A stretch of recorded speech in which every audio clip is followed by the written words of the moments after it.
सरकार की तरफ लगाए बैठे हैं कि सरकार हमारी हेल्प करेगी जरूर। मेवात दंगे में बलिदानी अभिषेक कुमार जो थे वो हमारी जिस तरह से नल्हड़ मंदिर के अंदर बहन बेटियां जब फंसी हुई थी तो यही अभिषेक जो था वो उन महिलाओं को बचा रहा था। लेकिन करीब 1 महीने से ज़्यादा इस दंगे को हो चुका है। क्या हालात हैं उस परिवार के, कितनी मदद उस परिवार को मिली है, क्या सरकार का कोई नुमाइंदा उन लोगों से मिलने के लिए आया है, सरकार ने जो आश्वासन दिया था क्या वो उन चीज़ों को पूरा कर पाई है? ये देखा सन्नाटा पसरा हुआ है क्योंकि बलिदानी अभिषेक जो है वो हमारी बहन बेटियों को बचाकर इस देश से चला गया, लेकिन जो दर्द और जो पीड़ा है वो ये परिवार के यहाँ पर लोग आज हैं वो झेल रहे हैं। उनसे पूछते हैं कि जो जो कहा था क्या वो सरकार ने उनको कहा। अभिषेक के ये पिताजी हैं, आप बताइए 1 महीने से ज़्यादा का समय हो चुका है। जो जो बातें आप लोगों ने सरकार के सामने रखी थी, पहले तो ये बताइए कि कुछ वहाँ से आश्वासन जो दिया था वो कितना फुलफिल हुआ है? अभी कुछ नहीं हुआ, आश्वासन ही दी थी खाली। अच्छा, अभी तक कुछ नहीं कराया। जब कहा था आश्वासन में वे आर्थिक मदद करेंगे और सरकारी नौकरी देंगे, तो मान लिया अभी तक तो सरकार ने कुछ नहीं कराया। अभी कुछ भी नहीं मिला है? नहीं, कुछ नहीं मिला, सरकार की तरफ से कुछ नहीं मिला। और मतलब कि जो लोग आने चाहिए थे देश के लिए, अपनी जान महिलाओं को बचाकर बलिदान हो गया अभिषेक। यहाँ लोगों का कोई मिलने आया आप लोगों से, कोई नेता अभिनेता कि इस देश के बच्चे ने हमारे लिए इतनी बड़ी बलिदान हुआ? कितने लोग आप लोगों से मिलने के लिए आए जब से पूरा घटनाक्रम हुआ? क्रिया तक तो आए जी। अच्छा, हाँ, उसके बाद में तो जो संगठन के लोग अभी ही आए हैं। अच्छा, लेकिन सरकार की तरफ से तो कोई नहीं आया। बस एक बार ओएसडी आए थे, ओएसडी साहब आए थे। हाँ, ओएसडी आया था 19 तारीख को जब मुख्यमंत्री जी आए थे ना, तो वो तो यहाँ पे 1-1.5 किलोमीटर दूर थे, वे तो आए नहीं थे। अगले दिन ओएसडी आए थे तो उन्होंने कहा था भाई मुख्यमंत्री ने भेजा, बस उसके बाद नहीं। मतलब मुख्यमंत्री जी पास में आए थे यहाँ? हाँ जी, हाँ जी, 1-1.5 किलोमीटर दूर आए थे। मतलब 1-1.5 किलोमीटर अभिषेक के घर से मुख्यमंत्री जी आए थे। आप लोगों से मिले? नहीं, घर पे नहीं आए थे जी। घर पे नहीं आए? क्या ये पीड़ा है आपको कि तो दुख लगता है? हाँ, ये दुख तो लगता है। मान लिया देखो ये हरियाणा के मालिक ही है जो मुख्यमंत्री है, तो मान लिया एक बार तो घर पे आना ही चाहिए था। तो वो कह रहे थे अगले दिन ओएसडी भेजे थे मुख्यमंत्री जी। क्या कहना चाहते हो आज देश को, क्या बताना चाहते हो कि आपका बच्चा तो चला गया है? हाँ जी, बच्चा चलेगा हमारा, इससे बड़ा तो दुख हमने हो ही नहीं सकता। बाकी मान लिया अगर जो ऐसे ही अगर सरकार भी कुछ नहीं सुनेगी तो मान लिया कल ने फिर कौन बच्चा जाएगा शोभा यात्राओं में? मान लिया ऐसे अपने प्रोग्राम कहाँ गए थे, वे सिर्फ अपने मंदिरों में ही तो गए थे, शोभा यात्रा में गए थे, भगवान के नाम पे गए थे, वो मंदिरों में जाकर जल अभिषेक करके आएंगे। तो मान लिया गलत जगह तो गए नहीं थे। अगर ऐसी जगह भी मान लिया शहादत हो जाती है, शहीद हो जाए बालक, तो फिर अगर उनकी कुछ सरकार मदद नहीं करेगी तो कौन जाएगा जी फिर दोबारा? अगली बार अगर शोभा यात्रा होगी मेवात में तो आप भेजेंगे अपने बच्चों को दोबारा? हाँ जी, घर में से तो मान लिया देखो ऐसे नाम पर तो जाते ही है, जाएंगे। कितनी महिलाओं को उस टाइम नल्लड़ मंदिर में जो फंसी हुई थी अभिषेक ने कितनी महिलाओं को बचाया था? हाँ, वो तो महिला थे जी, बुजुर्ग थे, महिला थी, उन सबको मान लिया बचाने के चक्कर में सबको मंदिरों में बहुत को बचा दी। तो मान लिया सबको अंदर करा मंदिर में, भाई मान लिया चलो बहन बेटियों को कोई आँच ना आवे, और अपने आप आगे ढाल बन के खड़े लड़ते हुए सही करो। तो ये अभिषेक के पिताजी हैं।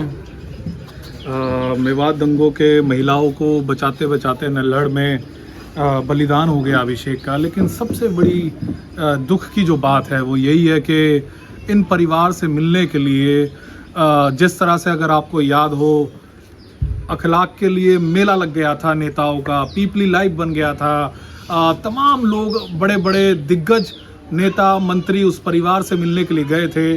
लेकिन अगर हिंदू एक बच्चा जिस तरह से महिलाओं को बचाते हुए उसने अपनी बलिदान हुआ, उस परिवार के लिए ये परिवार के ही गिने चुने 4-5 लोग यहाँ पर बैठे हैं और इंतज़ार कर रहे हैं जो आश्वासन दिया गया था सरकार की तरफ से।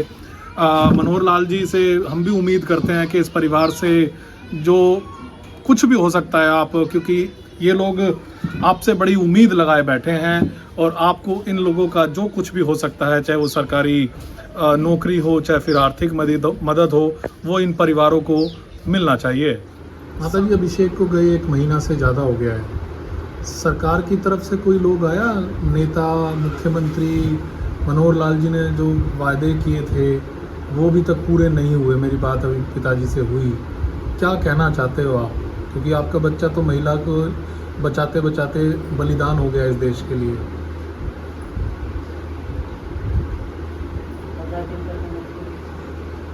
क्या कहूँ जी मैं, उससे हमारा घर चल रहा था, जैसे नौकरी कहा था उन्होंने कोई सहायता करी नहीं है।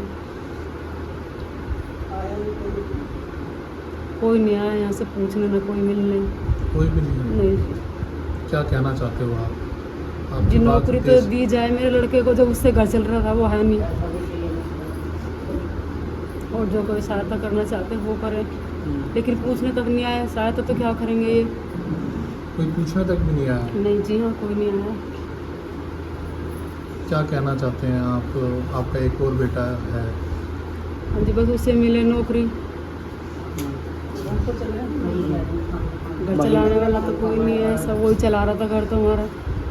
जैसे नौकरी मिले तो कुछ वो करना चाहते, सहायता वो करें। महिलाओं को बचाने के लिए अभिषेक शहीद हुआ। सरकार के जो काम थे, जो प्रशासन के काम थे, वो अभिषेक ने किए। अब सरकार आप लोगों के साथ खड़ी नजर नहीं आ रही। हाँ, नहीं आ रही। उन्हें खड़ा होना चाहिए हमारे साथ। वो कोई साथ नहीं दे रही हमारा, ना कुछ पूछने आ रही हमसे, ना दुख सुख बांट रही हमारे साथ। सर ये बताइए, करीब 1 महीना से ज़्यादा हो गया है, सरकार ने क्या क्या आश्वासन दिए थे और कितने पूरे हुए हैं, और कौन लोग आपसे अभी तक मिलने की आया है सरकार की तरफ से? देखिए, सरकार की तरफ से आश्वासन तो ये था कि हमें जिस दिन संस्कार से पहले हमें आश्वासन दिया गया था कि आपकी आर्थिक मदद की जाएगी और एक सरकारी नौकरी दी जाएगी, लेकिन वो सिर्फ आश्वासन ही रह गया अभी तक।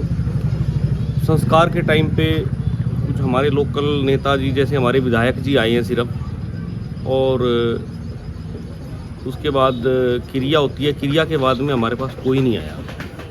कोई नहीं आया। सांसद, मंत्री, विधायक कोई नहीं आया। किसी ने कोई पैरवी हमारी पूछ नहीं की है। लेकिन मुख्यमंत्री जी तो 1 किलोमीटर पास में बताया आपने आए थे। जिस दिन हमें विधायक जी ने क्रिया वाले दिन बोला था कि 19 तारीख को मुख्यमंत्री जी आपके पास आएंगे, और जिस टाइम यहाँ पे प्रोग्राम था तीज का त्यौहार मनाने के लिए मुख्यमंत्री जी आए। हम पूरा दिन यहाँ पर उनका इंतज़ार करते रहे कि शायद हमारे पास आएंगे, लेकिन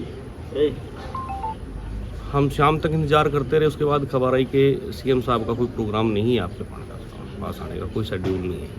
क्या दुख लगता है कई बार? सर, बड़ा दुख होता है कि हमारे पास में आए हैं, बिल्कुल हमारे से 1 किलोमीटर दूर, और हम इतने शोकाकुल परिवार के पास वो उसकी सुध लेने के लिए नहीं आए हैं। क्योंकि हमारा राजा है और हरियाणा में के मालिक हैं वो, हम उनकी प्रजा हैं, और हमारे साथ जो दुख हुआ है उसमें शोक व्यक्त करने के लिए नहीं आई। इसका बड़ा दुख हमें लगा है। लेकिन उम्मीद है अभी मनोहर जी से कि आपकी वो आर्थिक मदद और सरकारी नौकरी जो है की मांग आप लोगों ने करी है वो पूरी होगी? सर, हमारी उम्मीद है और हम उम्मीद रखेंगे, लेकिन सरकार करे ना करे वो सरकार के ऊपर है। हम तो उम्मीद लगाए बैठे हैं कि सरकार हमारी हेल्प करेगी जरूर। सरकार से बड़ी उम्मीद है।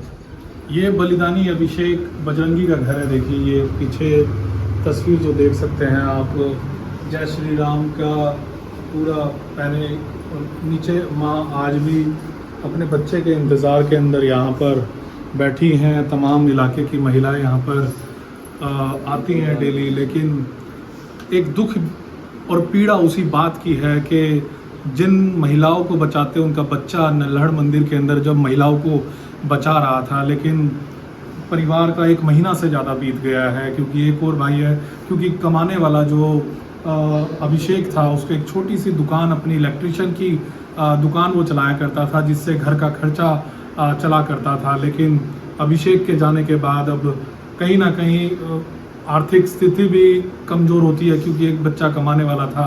सरकार की तरफ से जो वायदे किए गए थे, 1 महीने से ज़्यादा का समय बीत चुका है, लेकिन सरकार की तरफ से अभी तक भी कोई मदद यहाँ पर आश्वासन के अलावा नहीं पहुँची है। ये माँ आज भी समझ नहीं आता कि किस तरह से बात की जाए, लेकिन ये सरकारों को देखना चाहिए इस तरह से माँ के को के जो बच्चा अभिषेक महिलाओं को बचाते बचाते बलिदान हो गया, उसको सरकार की तरफ से कोई नेता, मंत्री, मुख्यमंत्री के इन परिवारों से मिलना चाहिए। सागर कुमार, पानीपत।